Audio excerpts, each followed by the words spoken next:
Hello बच्चों, कैसे आप सब लोग। मेरा नाम है सी ए संदीप बड़ा और आज हम बात करने वाले हैं सीए में इंटर के ग्रुप वन के बारे में। आपको ग्रुप वन तैयार करने के लिए कम से कम कितना टाइम चाहिए। अगर आप प्रॉपर जेन्युइन तरीके से पूछें कि हमारे को ग्रुप वन तैयार करने के लिए, उसकी रिवीजन करने के लिए, टेस्ट सीरीज़ के लिए, प्रैक्टिस के लिए कितना जेन्युइन टाइम चाहिए जिसमें हम बहुत ही आसानी से पहला ग्रुप क्रैक कर पाएँ बिना किसी प्रॉब्लम के। तो सबसे पहले एक रिक्वेस्ट करना चाहूँगा छोटी सी, जो बच्चे चैनल पे नए हैं चैनल को सब्सक्राइब करना और बेल आइकन दबाना मत भूलिएगा। और अगर आप क्लासेस बाय करना चाहते हैं सी में इंटरमीडिएट की, कंप्लीट ग्रुप आपको अवेलेबल होने जा रहा है सिर्फ 8,999 में। 8,999 में आपको कंप्लीट ग्रुप वन अवेलेबल है। High quality video lecture, unlimited views के साथ, डाउट सेशन के साथ आपको प्रॉपर गाइडेंस मिलेगी किस तरीके से प्रिपेयर करना है, आपको क्वालिटी कंटेंट नोट्स के साथ। सबसे इंपॉर्टेंट आपकी एमसीक्यू बुकलेट, हर सब्जेक्ट की आपको एक separate chapter wise MCQ booklet मिलेगी जिसमें आपको कंप्लीट जो हर चैप्टर के एमसीक्यू होंगे विद आंसर की, जिससे आपका 30 मार्क्स हर सब्जेक्ट के बिल्कुल मतलब पूरे ग्रुप के 120 नंबर बहुत ही ज़बरदस्त तरीके से तैयार हो जाएंगे। डिस्क्रिप्शन में आपको लिंक मिल जाएगा, लिंक पर डायरेक्टली क्लिक करके बाय कर सकते हैं। तो चलिए सबसे पहले हम बात करते हैं हमारे, जैसे कि आपको पता है ग्रुप वन में 4 सब्जेक्ट हैं। पहला पेपर है हमारा बिजनेस लॉ एंड एथिक्स, दूसरा है हमारा फाइनेंशियल अकाउंटिंग, तीसरा है डीटी एंड आईडीटी, चौथा है हमारा कॉस्ट अकाउंटिंग। ठीक है, अब इनमें से अगर हम बात करें, जो दो पेपर हैं जो बहुत ज़्यादा स्कोरिंग हैं, जिस पे हमें बहुत ज़्यादा फोकस करना चाहिए, that is sorry financial accounting और कॉस्ट अकाउंटिंग। क्योंकि हम अकाउंट्स स्टूडेंट हैं, है ना, अकाउंट्स हमारा फेवरेट है, तो ये सब्जेक्ट में हमारी इतनी डिफ़िकल्टी नहीं होनी चाहिए। ठीक है, इजीली ये स्कोर आप कर सकते हैं इस सब्जेक्ट में, दोनों सब्जेक्ट्स में। तो ये दो सब्जेक्ट में सबसे ज़्यादा आपकी बिल्कुल इंटरेस्ट होना चाहिए, और इसमें सबसे ज़्यादा आपको मान के चलिए आपका कम से कम 120 से 130 का मिनिमम टारगेट होना चाहिए इन दोनों सब्जेक्ट में। बाकी आपके ये हो कि आप अगर आपके 40 की एवरेज से भी निकल जाएं तब भी इजीली आप पूरा ग्रुप स्कोर कर जाएंगे, पास कर जाएंगे, बहुत ही मिनिमम टू मिनिमम केस में भी।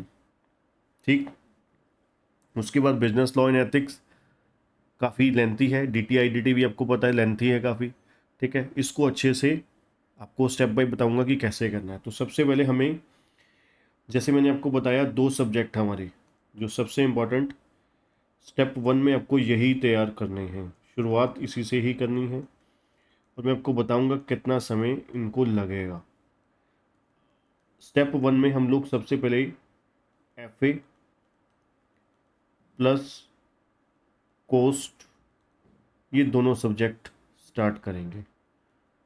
ठीक है, इसको तकरीबन मान के चलिए, अगर आप जेन्युइन तरीके से करते हैं तकरीबन आपको 2 महीने लगेंगे। ठीक है, तकरीबन 2 महीने लगेंगे आपको इसकी प्रैक्टिस, इसकी रिवीजन, इसके साथ साथ प्रैक्टिस, सॉरी रिवीजन नहीं, प्रैक्टिस। जैसे कोई भी चैप्टर अगर आप करते हैं, ठीक है, अगर आप हमारी क्लासेस की बात करें तकरीबन 120 आवर्स ईच सब्जेक्ट है, FA का भी कोस्ट का भी। ठीक है, तो तकरीबन आपको 2 घंटे डेली के, मान लीजिए आप FA को देते हैं, 2 घंटे कोस्ट को देते हैं, प्लस इसके साथ 1 डेढ़ घंटा आप एक्स्ट्रा, मतलब 4 से 6 घंटे का अगर आप शेड्यूल देते हैं तो 2 महीने में ये दोनों सब्जेक्ट आपके वाइंड अप हो जाएंगे। ठीक है, उसके बाद स्टेप टू, स्टेप टू में आपको law and ethics plus tax. ठीक है जी, इन दोनों को भी तकरीबन आप मान के चलिए 2 से ढाई महीने मैक्सिमम लगा लीजिए। ठीक है, 2 से ढाई महीने, पर आप इस केस में आप कितने लेके चलिए, 3 महीने लगा के चलिए।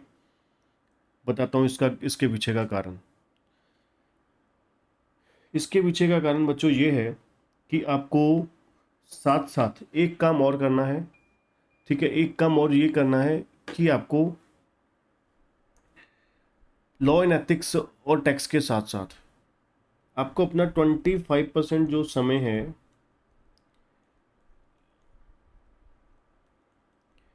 एफए प्लस कोस्ट की रिवीजन को देना है। एफए प्लस कोस्ट की रिवीजन को देना है, ठीक है। वो किस लिए?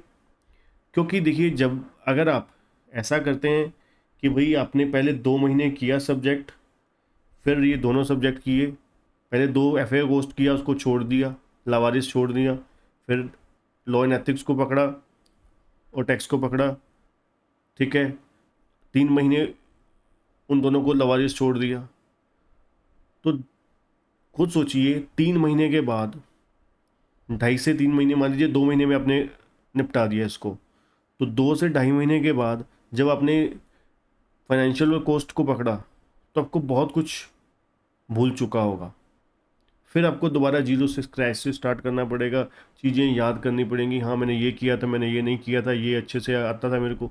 तो इसलिए बेस्ट तरीका ये होता है कि थोड़ा थोड़ा समय रिवीजन को भी देते जाइए, जो चीज़ें हमने पहले पढ़ी हैं, थोड़ा थोड़ा समय रिवीजन को भी देते जाइए, और थोड़ा थोड़ा समय साथ में किन चीज़ों को देते जाइए, जो चीज़ नहीं है।